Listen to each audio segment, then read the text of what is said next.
How to remove extra Telegram account.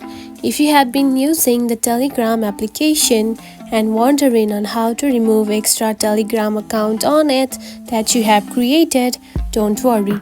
In this video, I will show you how to do it, so let's get started. First of all, open the Telegram application, just like this. After opening it, you will find something like this on your home screen. Now to remove the extra Telegram account, tap onto settings at the bottom, select it. Then here you can find your extra account just right here. Now to remove it, simply scroll it to your left, just like this. Then here you can find log out option. Now simply select it and tap on to log out. And now you can see your extra account has been removed. And now if you want to create another account, simply tap on to add another account and create a new one. And that's it. This is how you can remove extra Telegram account.